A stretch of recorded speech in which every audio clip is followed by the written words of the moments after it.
Honorable Andy Okra, former Deputy Ashanti Regional Minister. I'd like also to recognize the presence of the Executive Chairman of the BCM, Mr. Paulist. And I also like to recognize the presence of the Honorable Michael Quay Jr.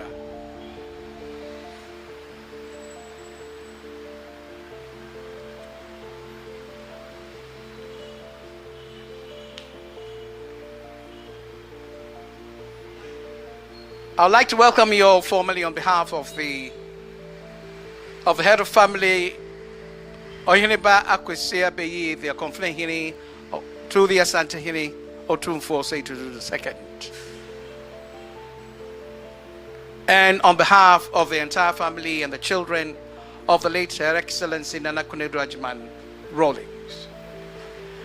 As protocol demands, per our Ashanti traditions and custom,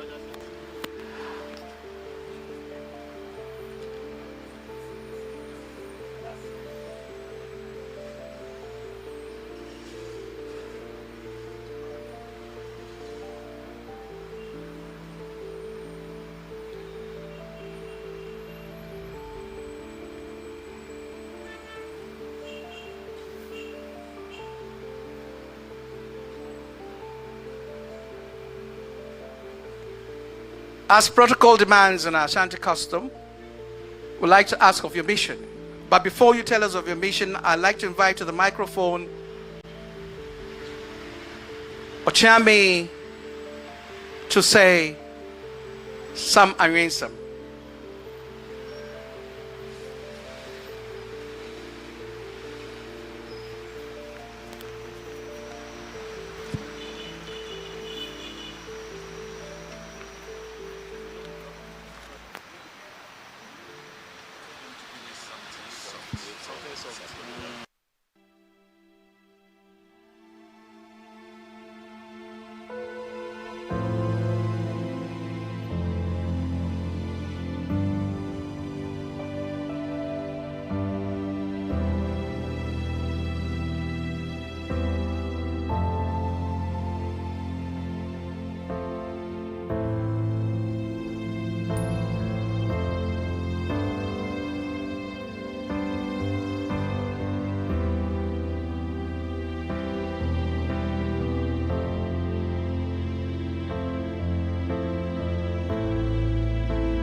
Wonderful renditions, Mr. Organist.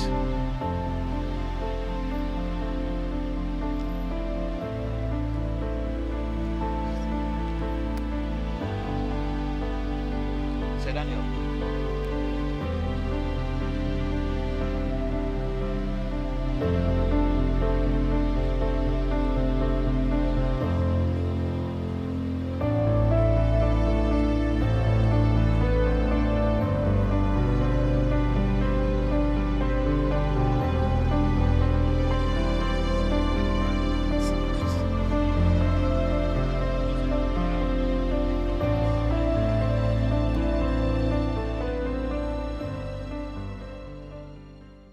Scenes from the home of the late former First Lady Nana Konadu Agyeman-Rawlings.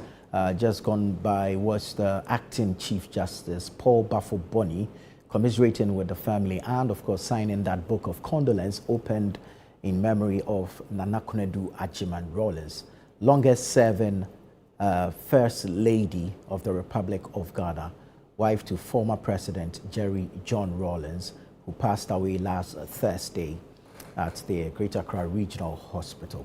Joining me in studio is Fred Tete Jabano and Sami Wiafe. Gentlemen, welcome. Thank you very much.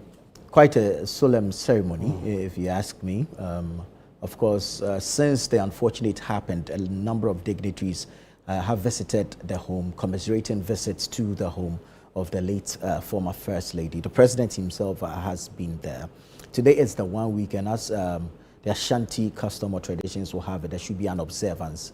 It is mostly at this observance that the final funeral arrangements are made public.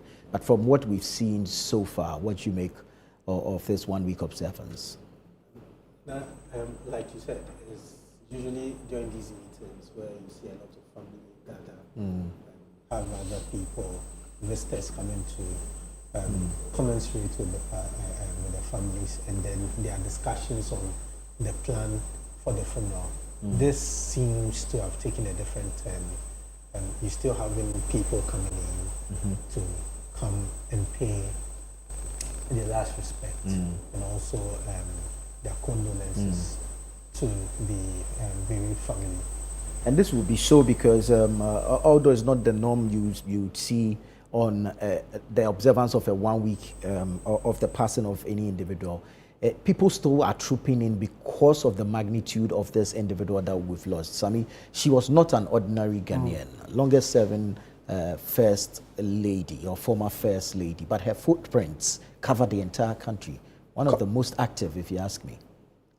It's so because of her what I describe as an NGO or her movement, the 31st December movement. I've read a number of articles, about the impact of the 31st December women's movement. Yeah. Some going as far as Hamele, Tumu and the likes. People paying tribute to her for the impact she made on the lives of people in these, in these areas. And so when you see people troop in the home, just to go and sympathize with their family, you will get a better understanding of, the situation on the ground, how the life she lived, the impact, the positive. Others also have their negative, negatives about her. She's human. You could also have people, speak about her negative. But it looks like the positive impact that she made on the lives or in the lives of people are what is being trumpeted across, the country. And you can't be a first lady for 19 solid years, and your footprints will not be left in every part of the country. And so, for me, I'm not surprised. I'm not really shocked about the kind of things people are saying about her, and the number of people we see go into their home to say, but we'll see this thing until the final funeral rites, because you realize that almost everybody is going there. Everybody is going to show face. Everybody, is going to, show representation, and it tells you the kind of person, she is, the kind of individual, she is. So for me, I'm not surprised that we are seeing this.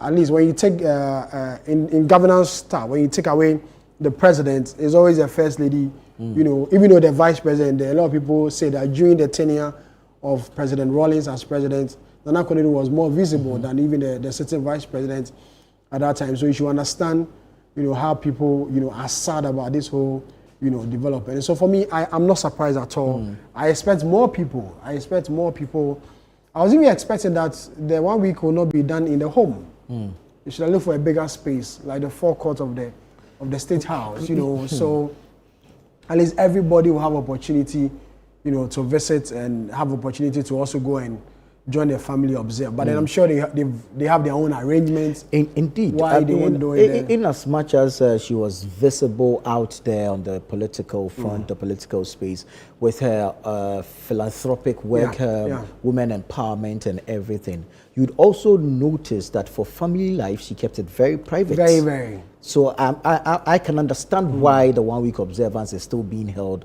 at home. Although people are going in and out of the home to commiserate with the family, it is very restricted, if you ask me. Even for our media to even get there, have to go through a rigorous process of accreditation. And so you can understand that she did actually a very good job in keeping the family life very private. Although they sat at the helm of affairs, look at how boisterous Jerry John Rawlings himself was. The charisma of Jerry John Rawlings, and of course the energy of Nana Konadu Agyeman-Rawlings. But they were able to shield the children and of course keep them out of, if you like, the limelight, if I can put it that way. So I can understand why the 1 week observance is still being done in the house. That's very true. When she passed, I saw a video of an interview she had with David Ampofo. So that was, I think, 98 or 99, when the issue about, her daughter and one Salasi Jinto or something, came up, and how visibly she was defending her actions and saying how she would protect her children from any negative, vibe. And so for her to be able to keep the family the way it is, I did not being this her passing, I'm not sure we remember the last time we saw her daughter Amina or Asantua. It was only Zeneto and then Kimati that we saw. Yeah. What about the two? It tells you how she was protective of her children. Indeed. I did not been this passing. I as a journalist, I don't remember last time I saw them. And so for that, you say that is the strength of a mother. Yeah. A mother trying to control her family, a mother trying to protect her family. And so for that, as you mentioned, is a good thing that she did. It's a very good thing that she did. Every parent will want to protect their family from negative vibe and the likes. And for someone like Nana Konadu, you realize that she's done such a good job as far as doing that particular area. I remember I spoke to First Bafo on Eyewitness News and I asked him if she was the iron lady that a lot of people perceive her to be. And she said, First Bafo said, yes, she is. She had firm control. She if she believes in something, she goes in for it. She understands the dynamics of the Ghanaian politics and the Ghanaian. So if you say she's an iron lady or an iron person, it is correct to say so. And so from the way she's handled the family, you could just get that understanding. Even when former President Rawlings died, they have still not been in the limelight until recently. And so for that one, she's done a good job. She's really done a good job with that. Right. So many people would remember her for her women empowerment. But let's take it one after the other. Standing behind a man who had ventured a military coup. It should tell you the kind of strength she carried or she had in her as a woman. And standing behind this man even throughout the period of his reign, through the transition from military rule to the republic or the democratic dispensation that we have now. Tell you the kind of courage that she had. And for me, one thing that gladdens my heart is the fact that she was able to bless us with a memoir before passing. It takes a woman. Yeah. And if you read that book, you understand the type of, and it tells you point blank that she was cut for this. I mean, her growing up, how she stood out, even right from her formative years all the way up. It tells you point blank that she was cut for this. And I am happy that at least she's left us a book that other women or young women who aspire for greatness can read and learn, and of course, use her experience as a stepping stone to catapult them going into the future. But Fred, I mean, your initial thoughts on the passing and then, of course, the 1 week observance. Yes, like Samia said initially, this is a big blow to the country. A big blow in the sense that this is a lady who has a lot of history, a lady who has pioneered a lot of things in this country with regards to women advocacy and development. Yeah. This is a lady who helped shape the Fourth Republic. We could describe her as the mother of the Fourth Republic. Someone who was there from military rule 1982 to 1992, 93, still there all the way till they exited power. Even after the exiting power with the wife, the husband, she still played a critical role in the politics and development of this country. This is someone who has ensured that a lot of children today have had the opportunity to go to school. You recall days where there was a push for female children, girls, the girl child, to be sent to school. Today, when you look at those days and you compare to today, you could see the kind of impact that particular advocacy has done. How now we have so many young women, young girls in school. We are even told that there are even more than male students now. It's all because of the advocacy one woman decided to start. Yeah. So for me, I think that her loss is one great one.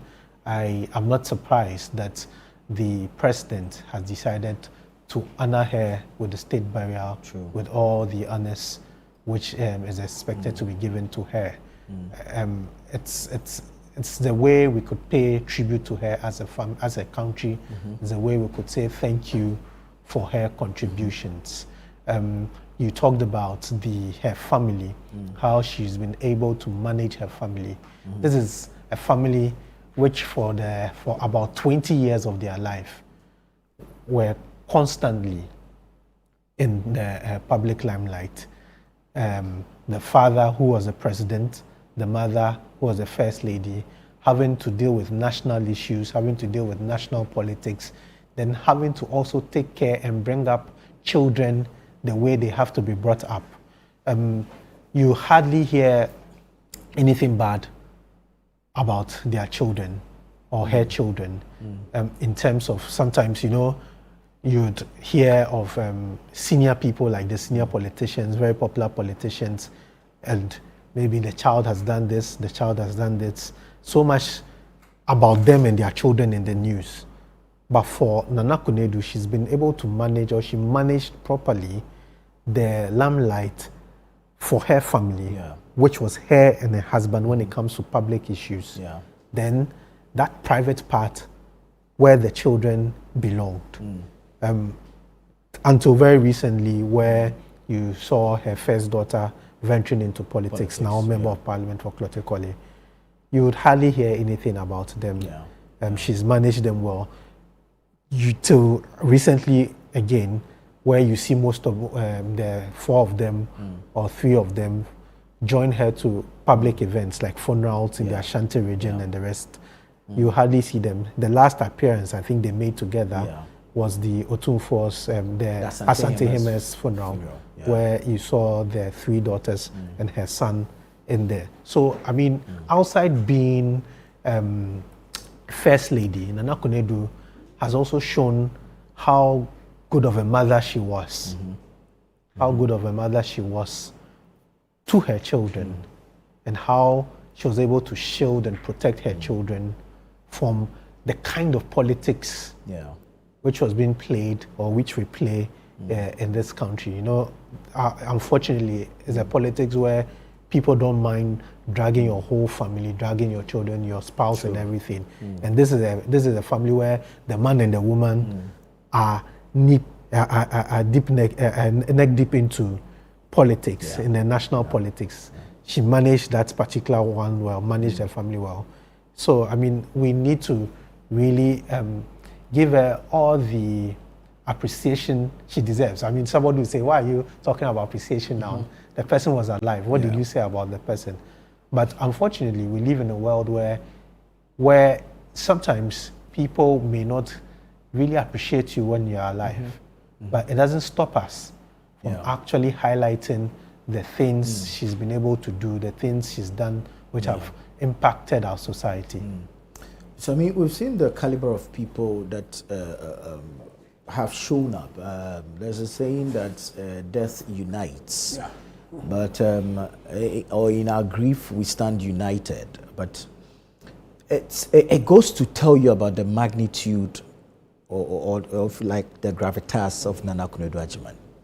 Well, you've seen all the political party leaders there. I for the past 1 week, there's no political leader I haven't seen visit the home. I've seen, the NPP leadership. I've seen former President Kufuor. I've seen the former Vice President, the NDC leadership, the chairman, the general secretary, the president himself, the vice president, Bernard Mona of the PNC, Alan Tremanti of the UP.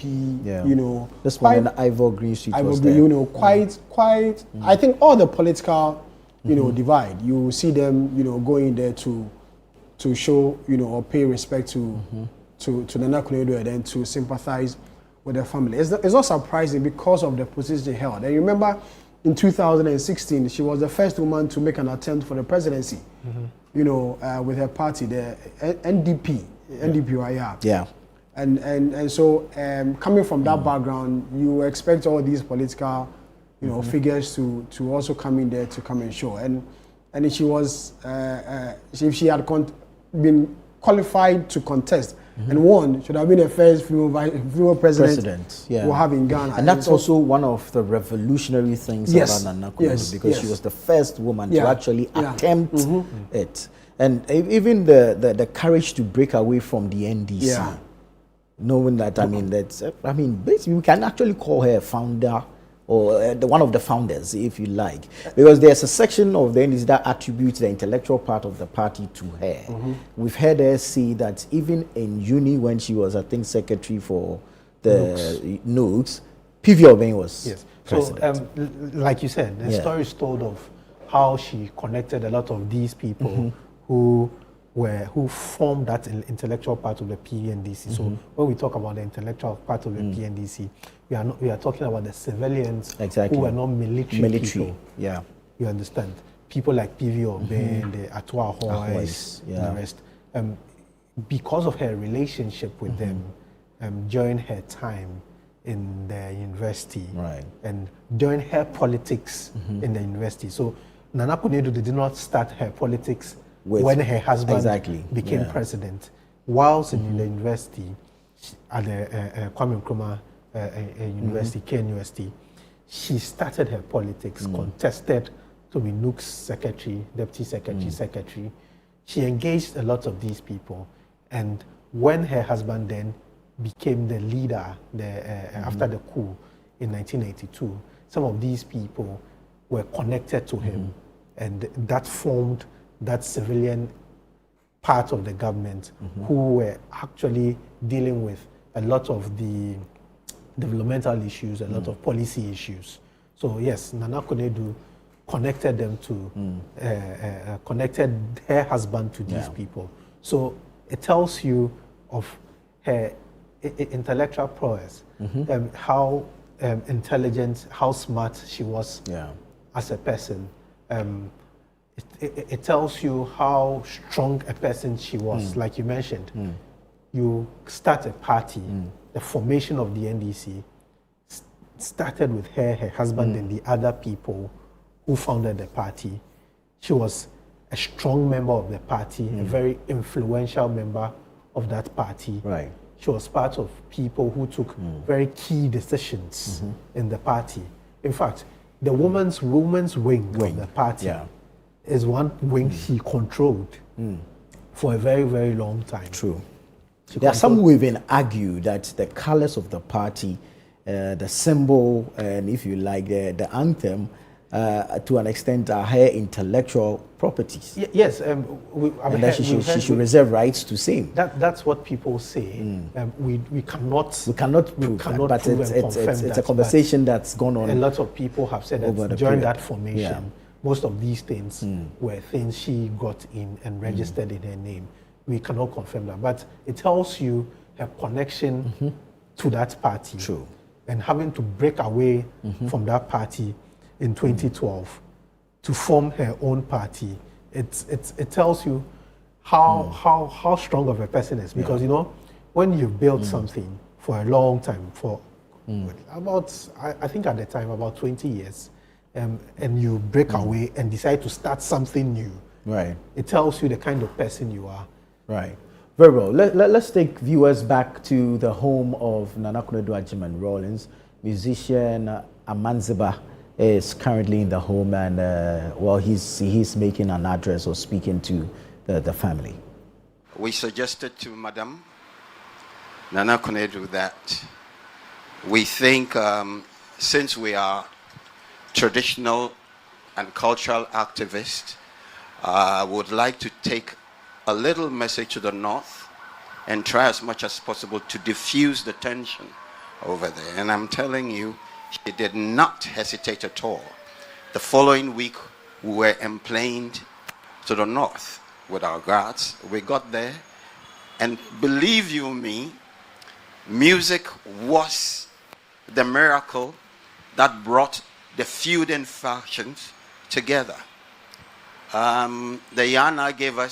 The late Yana gave us one cow, one big fat cow. The Konkumba chief gave us another cow. That was the very first time the feuding factions were able to group around a table, and it was with her support that we were able to achieve that. And so I will not mourn at all. I actually see and feel the pain and the void she left behind, and I will tell her that we'll continue, because there's still fractions up there who are actually making things very difficult. But this time, I know she is in the spirit. She will aid us to go up north and then diffuse the tension. Thank you very much. And I will promise that on the day of mourning, there's going to be a musical extravaganza, because she always believed in us and believed in music too as well. Thank you. Thank you very much. Mira, it's me, the born. I think there's a diverse group here, so I would respectfully Kakra.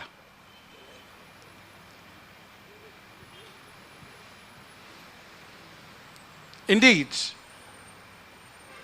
a couple of days ago, Mrs. Rawlings, Her Excellency Konadu Agyeman-Rawlings was very well. She was a normal, bubbly self, very active, and there was no sign of any ill health.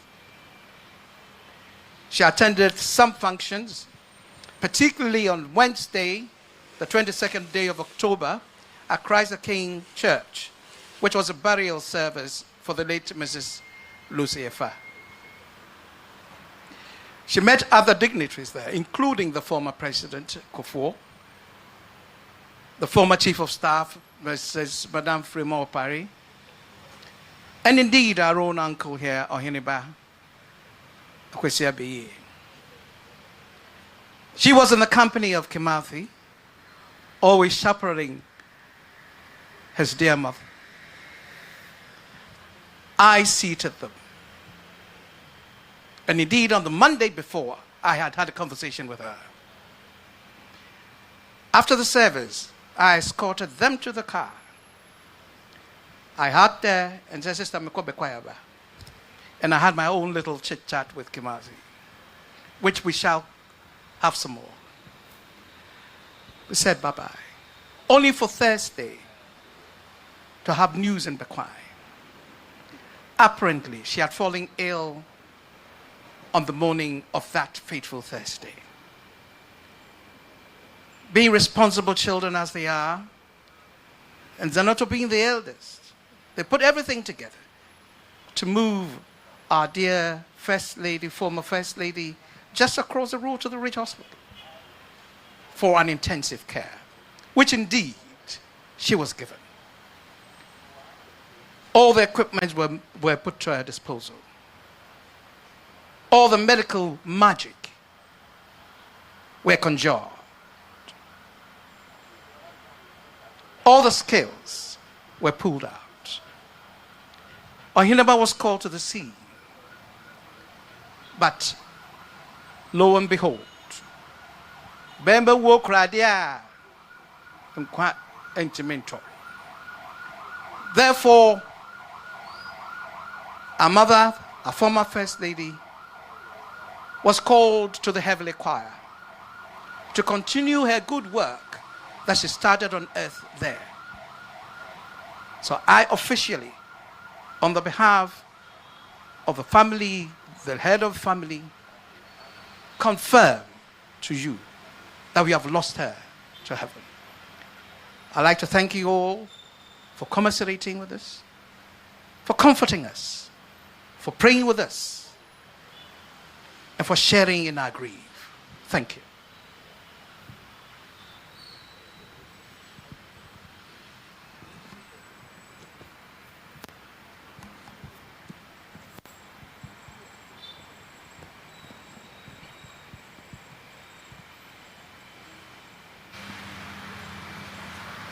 Thank you very much, Chaya. I'd like to, on behalf of the family and on my own behalf, welcome you. As We sat here listening to each person speak. It was hard to fully comprehend how she could have a personal relationship with everyone here.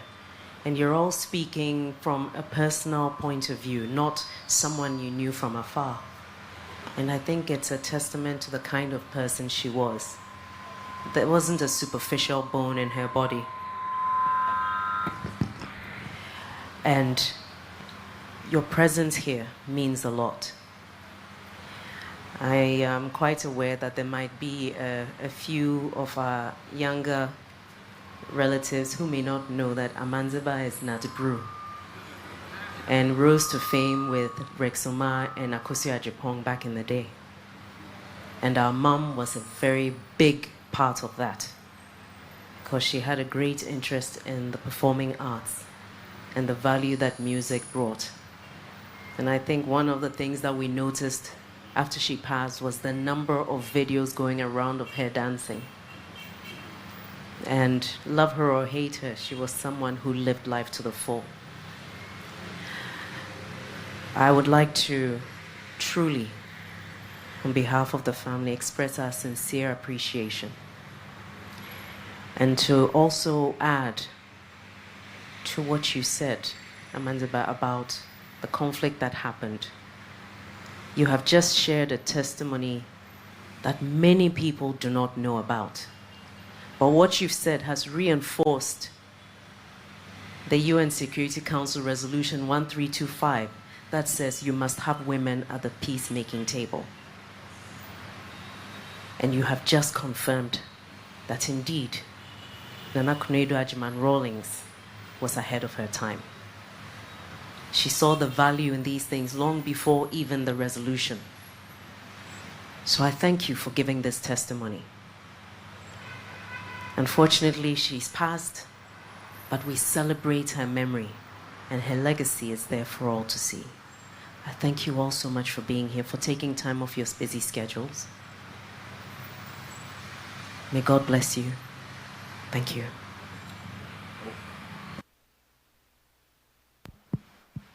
Thank you very much. I think I would employ the first rule to say thank you to the group.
Mira Hineba Santi Etni Bay, Caders, June 4th, Caders, the 31st December, Caders. Ora Ato, and Idio Minima Umbeche.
testimonies will continue to pour in. Tributes will continue to pour in. People from all walks of life will continue to share their experiences or how they have encountered personally this great woman, Nana Konadu Agyeman-Rawlings. And just in your shorts there, we've seen that the cadres of June 4 and some members of the 31st December Women's Movement entering the residence now, exchanging pleasantries with the family, commiserating with them and all.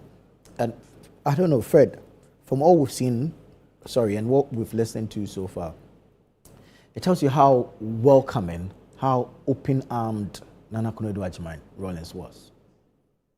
Very open. But the irony is that she's not seen that way. That's true. I The mean, public perception the perception is contrary quite different from yeah. what she really was. I tell of my story when I came across her some few years ago when we had to interview her on the Footprint show. Right, So right. whilst negotiating that particular interview, I had to meet her a couple of times. And my first meeting with her was quite interesting because in my mind, I was going to meet a particular kind of person who is very strict, who doesn't take any kind of, will be a no-nonsense kind of person.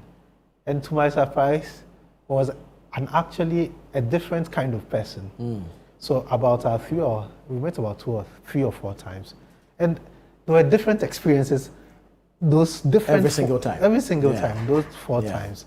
And very open, very welcoming, very caring, interested in your well-being, interested in your future, and what you intend to do in the future. And at the same time, being the mother she is, ensuring that you were meeting all the rules and obeying all those rules. So yes, from the outside, I'm sure these are stories which have been told people growing up who have never experienced their... Yeah, because I'm sure you were there for a professional work, to produce her for an interview. And then she then gave you conversations that will even go beyond professionalism to a very personal thing, just wanting to know you are okay, wanting to ensure that you were fine. And that gives you a kind of different perception about what you have known of or heard of. As I said, a number of people who have that perception of she being that very strong, powerful, authoritarian kind of person, those are stories they have heard. But when you come into personal contact with her, you see a far opposite and different side of the woman, which you come back and you'll be surprised. I remember when I go back and I was telling Umaru that I went to this experience is quite different. So yes, people are now coming out to really tell personally their relationship with her. And that story is painting a whole different look of Nana Konadu Agyeman-Rawlings.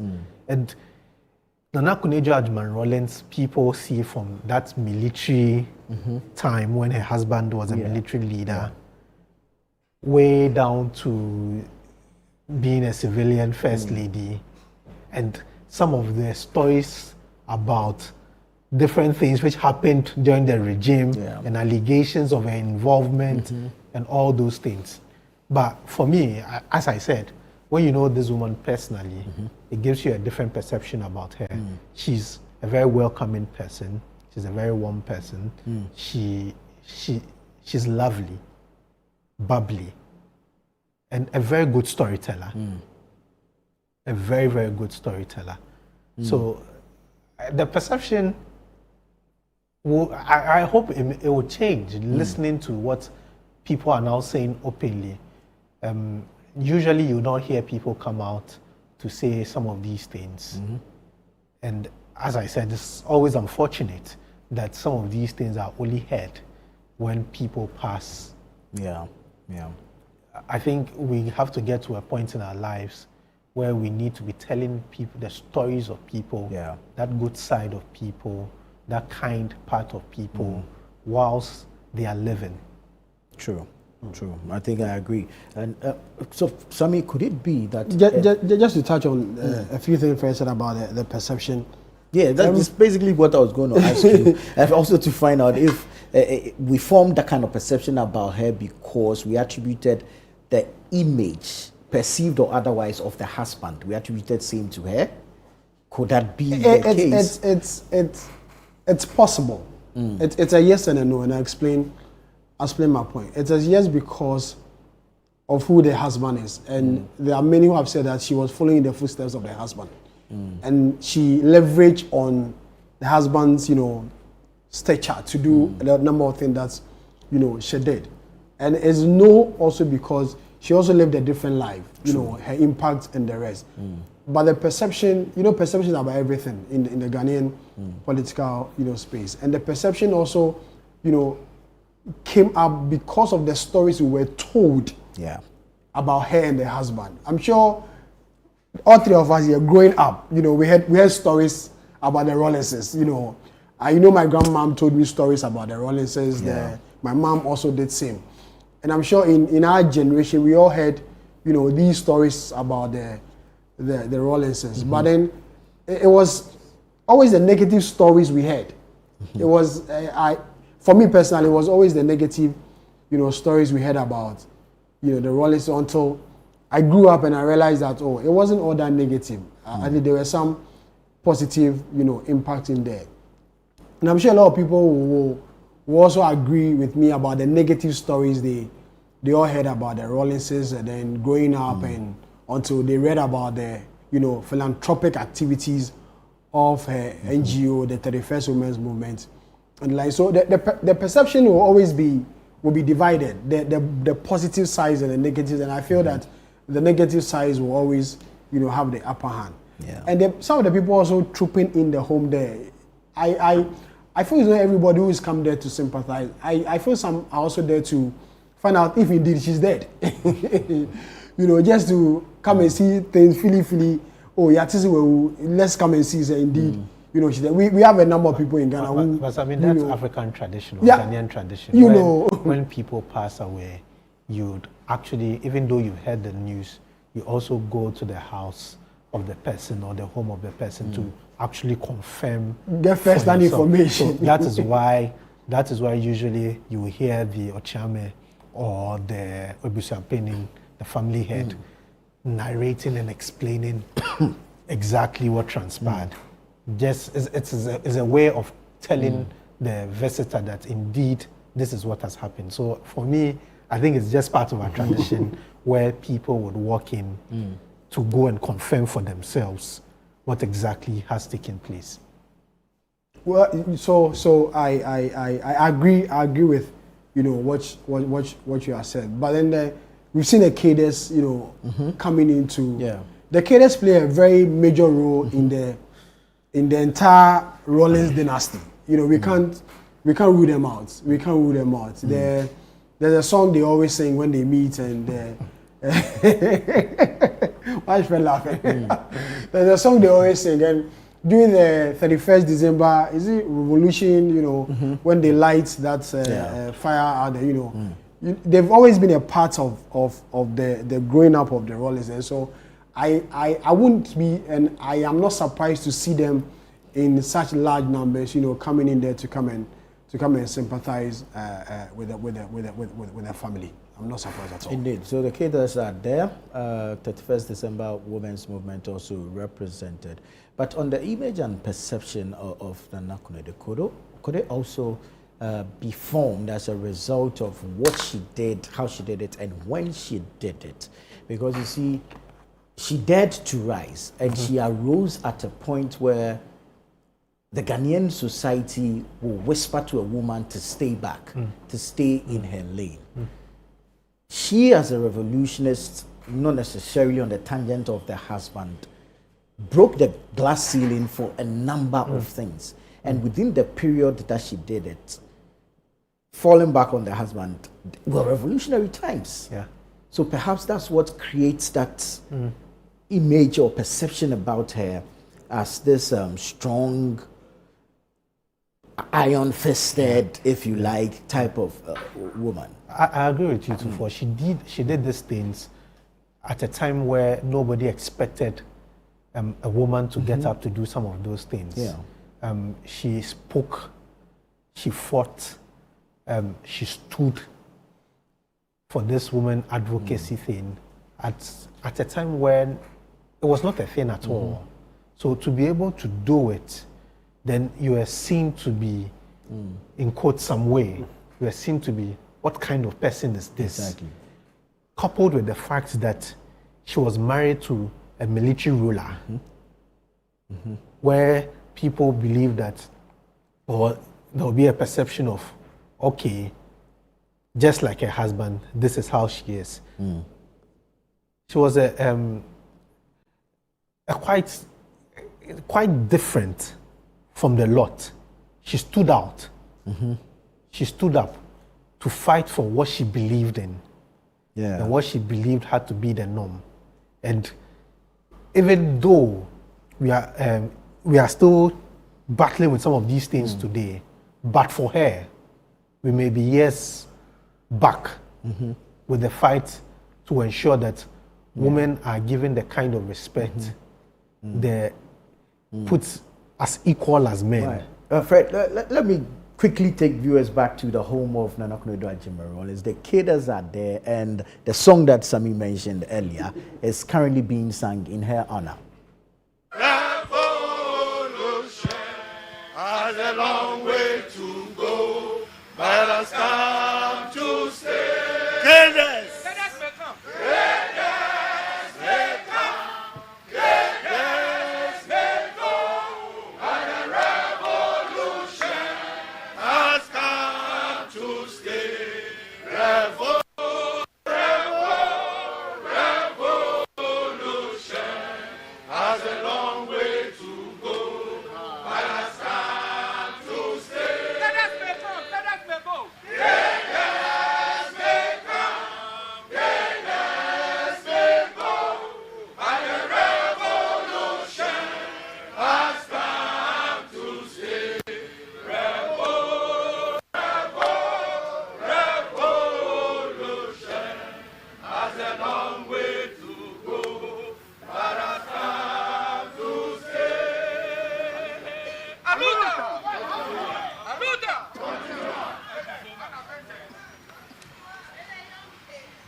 Good afternoon.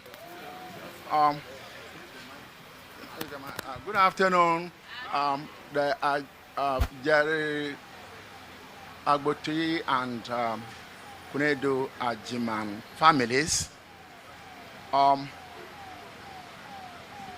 We are here, as we have been introduced already, as a cross-section of cadres who participated throughout the period of the 31st December Revolution, and who made sure the revolution ended in a republic that we are enjoying under a multi-party democracy with all the freedoms that have been guaranteed by the Constitution, that has been nurtured in the process of revolutionary struggle. We are here. We can make speeches, and we make passionate ones. But today is not one of the days we will make speeches. We will spare that and do that at the appropriate time. Our purpose here is to come and express our most profound condolences to the bereaved family on the profound loss of an illustrious companion, an illustrious comrade, and an illustrious commander of the female wing of the troops of the revolution.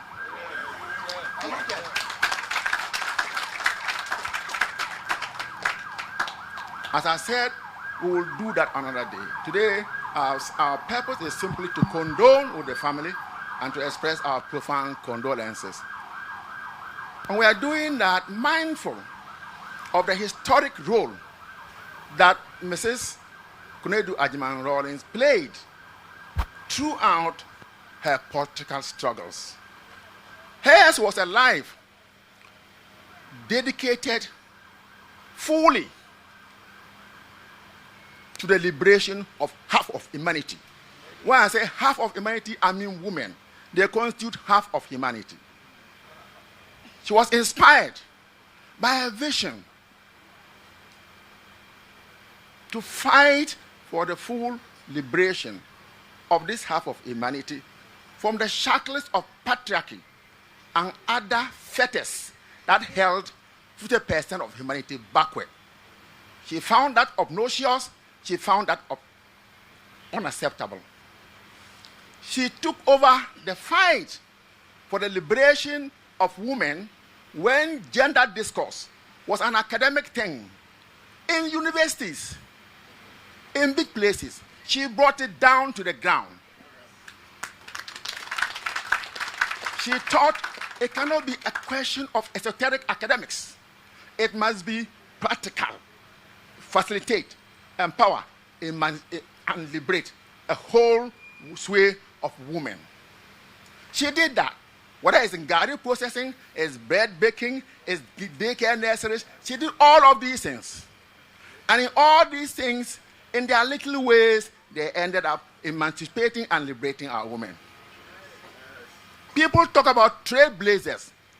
If there ever was a trailblazer, you can't go beyond Konadu Agyeman-Rawlings. She smashed the glass ceiling with audacity and confidence. Amen. Today, we mourn her, but we are inspired by her work. Her work is incredibly inscribed in the annals of our history. It cannot be erased. It cannot be wished away because it is indelible. And we represent that indelibility. That's why you see us here. We are humble people. And that's what evolution is about. She was humble. She was a dedicated kidder in the true sense of what Fidel Castro taught all of us. In the true sense of what Che Guevara taught of us.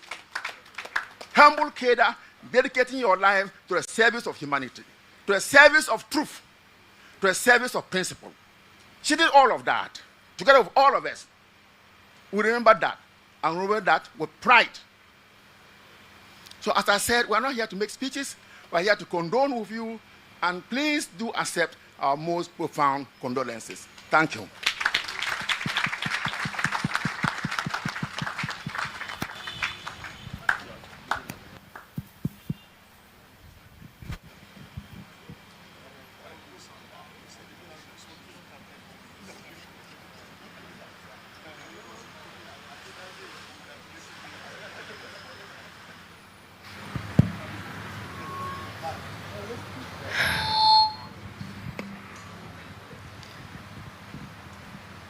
Senior comrades gathered here,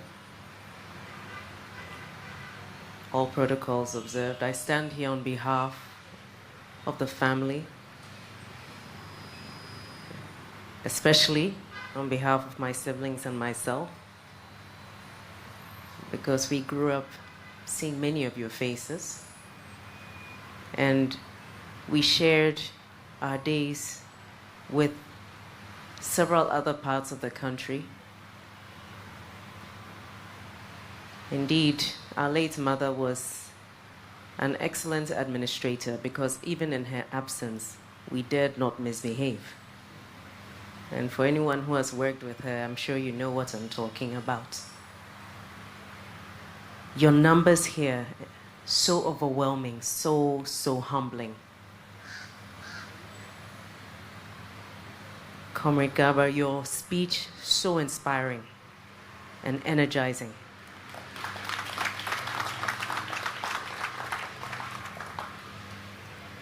Indeed, there comes a time when the truth can no longer be suppressed. And I believe that her passing has opened the gates very wide for the full truth to be told. Many people who have come here, dignitaries, people from all walks of life who have shared testimonies.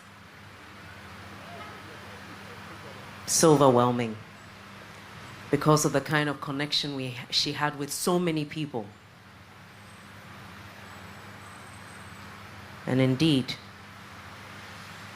one guest made a comment about the fact that for His Excellency, the late Flight Lieutenant Jerry John Rawlings, to have succeeded, it took her working solidly behind and beside and beneath him to achieve that vision. Honestly, we are humbled by your presence, and indeed, this is your home.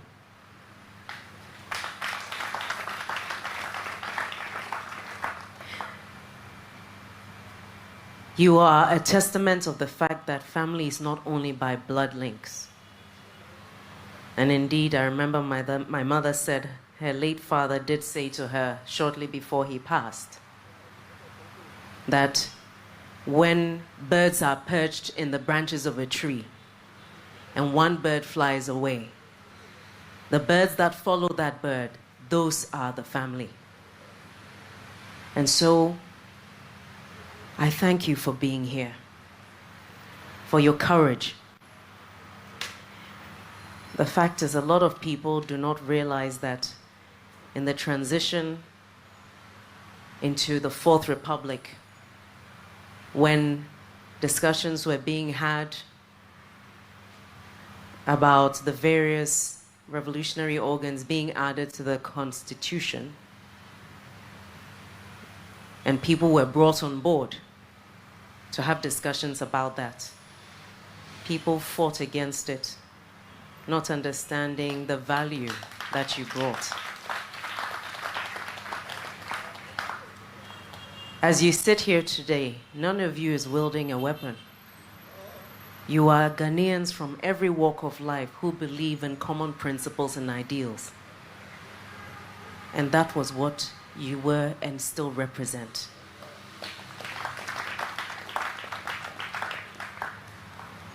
And so if you're here today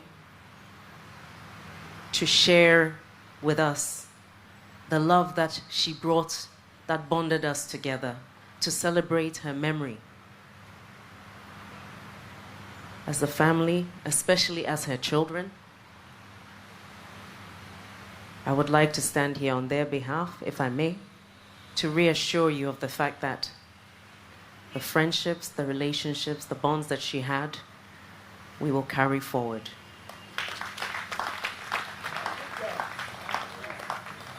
Because we still have a lot to do.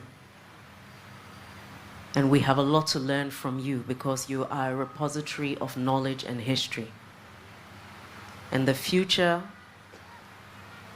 and the possibilities in the future are brighter when we know where we have come from and we can learn from the experience of our elders in the past. So your being here, I know, is reassurance to us that the bridge between the past and the future starts here. Thank you so much for your solidarity. Thank you so much for the power of your truth-telling. Because no matter how much the truth may be suppressed, it will always emerge eventually. We thank you so much for being here, for showing your solidarity in numbers.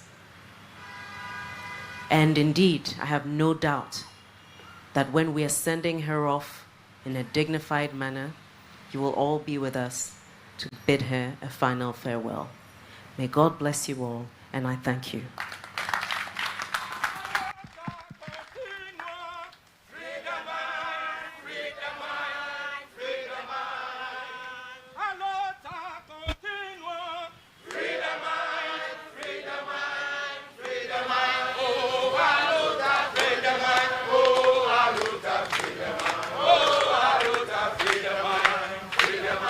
Freedom,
No,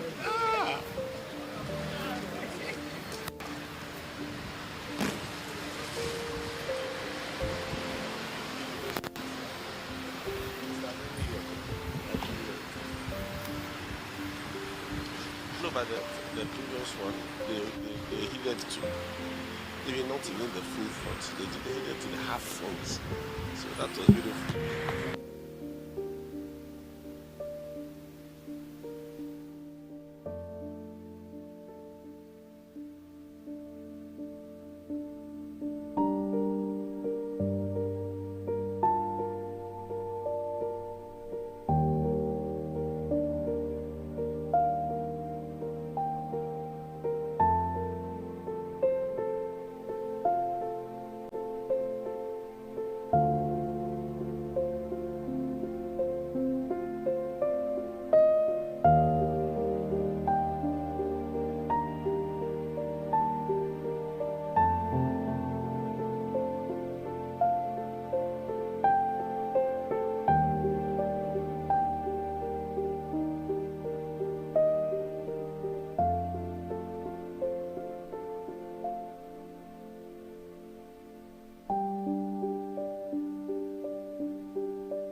Cadres may go, cadres may come, but a revolution is here to stay.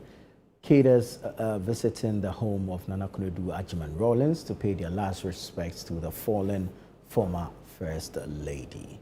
And clearly, I mean, it was expected, no two ways. They were definitely going to sing. The song I was expecting. Yeah. They were definitely going to sing. They were definitely going to sing. And the song sung today, cadres may go, cadres may come, but the revolution still goes on.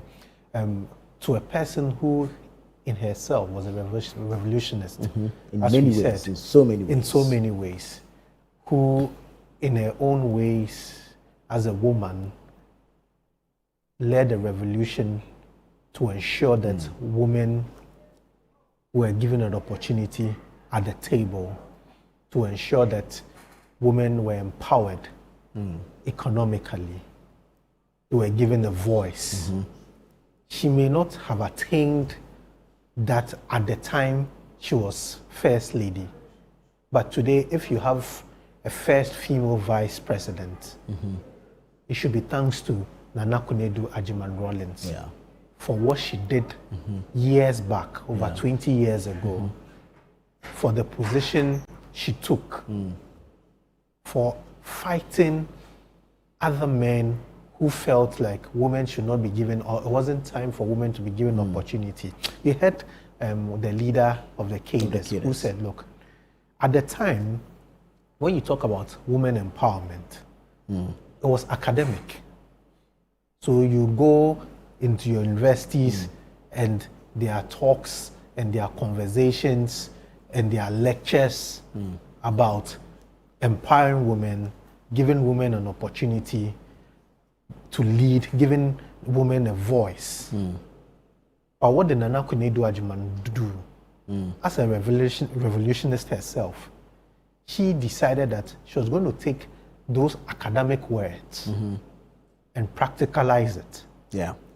So she took the fight, not in the books, not in writing. She took the fight down there, where she went to ensure that women were given these opportunities through some of the Gary processing things and the various economic opportunities that she created for women. She also took the opportunity to go on political platforms openly, to stand, to campaign in her own right. During the 1992 elections, the campaigning process, 96, 2000, 2004, 2008, 2012, where she herself now decided that, look, I'm going to go for it myself. All the way to 2016, 2020, 2024. 2024, today we can boast of a woman vice president. These are works of Nana Konadu Agyeman-Rawlings at a time when nobody expected her, nobody thought, or nobody gave her a chance to be able to do this. And when you hear the cadres speak and how they react, they said, look, she was the other half, the commander of the other half. Which means a lot. Indeed it does. And it's still painful because for me, I feel some of these persons have so much history, so much experiences that need to be shared with the rest of the world. And so that's why I want to agree that if we have failed as a people to celebrate her enough, or she did not avail herself to be celebrated. I think as a people, we didn't celebrate her enough because if you look at the history, she's the most, and I don't think anyone will dispute this fact that she's the most influential first lady we've ever had. the most impactful first lady we've ever had. And all the first ladies who've come after her have all made an attempt to be like her, or made an attempt to learn from, you know, her NGO activities. So you remember the former President Kufuor's wife started the Teresa Foundation, was learning the rudiments from the 31st Women's, you know, Foundation. Then came the Lordina Foundation, the Rebecca Foundation. You know, every one of them had something to learn from, which is the 31st Women's Movement. And when you look at the project they were embarking upon, they were similar to what Nana Konadu did. True. And so there was more or less like a precedent already. There was a pioneer already, and they were just following the footsteps of. I remember in one of the launch of the Rebecca Foundation, I think one of the events, I had a former first lady mention Nana Konadu's name, and you know, as one of the impactful first ladies, she was taking a cue from her activities, and so you know, it will just tell you that her influence was enough for other first ladies to follow, and this will not be the first. That we will see other first ladies coming who want to, you know, chart the same path to ensure how much development they can bring to the country. From the Gary mills, the cassava mills, the daycare centers, the vegetable, you know, processing, the markets and all. If you sit back, for me, I think the biggest gift she's giving Ghanaians is the interstate succession law. Her contribution to that law. Because you see, coming from a royal Ashanti blood and championing such a law feels like a break away from your traditional patriarchy. And I think that is a monumental success that she should be celebrated for. Nana, that's true. You look back at how widows were treated after the passing of their husbands with property, how family would take property, leave widows and children with nothing. This is a woman who had seen it, I'm sure has felt it, and engaged a lot, and believed that, no, this is not right. Like you said, coming from a background of Ashanti tradition, maybe this shouldn't be a problem. But what did she do? She stood up to ensure that such a law is passed, to protect the woman, to protect children after the passing of their father or husbands. And you see, truth be said, you may have contributed so much to the success of your husband, then all of a sudden someone comes and says, it is my time to inherit your husband. Whilst you had lived with this person and played so much role, regardless of whatever role you might have played, whether financially or you being able to take care of the home. Those are very impactful ways of supporting people to grow. So for me, that's that law which she championed was one of the things which we should always or would always remember Nana Konadu for. Also, the daycare centers. Nana, you look at the early 90s, 80s, where someone is thinking about building a daycare center for children of market women or women who are working so that their kids could be taken care of and taken to school. Now, in this our age, we sit here and we cry out that our women are being given extra work of having to think about how their kids are faring in school, whilst we could be building daycare centers. This is 2025. Someone she thought about it in the late 80s, early 90s. And some are still in operation. Yes, thought about this. And it's still in operation. It should tell you the kind of woman she is. The foresight and vision that she had. And I think her daughter even touched on how much of a visionary she was. I mean, deal with her fashion sense as we wrap up, and her deliberate commitment to wearing Ghana. I think she always she always stands out when it comes to her appearance, and she dresses for the occasion. True. You won't have a miss any opportunity showcasing herself with I don't know how the women will call it. Yeah, in Nigeria they call it a gele or something. You see her, whether it's in her kente, with her shades, something she never goes, without. And she's one of the first ladies you could identify easily when it comes to fashion. And I'm sure there are other African first ladies who learn from her. True. As far as fashion is concerned. I watched the video of her when she went to the Beijing conference. That was 1996. And even at that particular stage, her appearance alone on that stage was enough to announce her presence. And so she carried that presence from that time till today.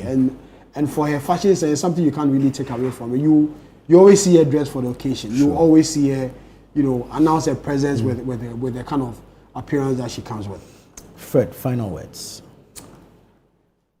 Nana Konadu Agyeman-Rawlings has left a manual that every incoming first lady would follow. Her life as a first lady, the things she did as a first lady, is a manual which would forever remain for every other person who takes up that role to follow. She's one who will never forget.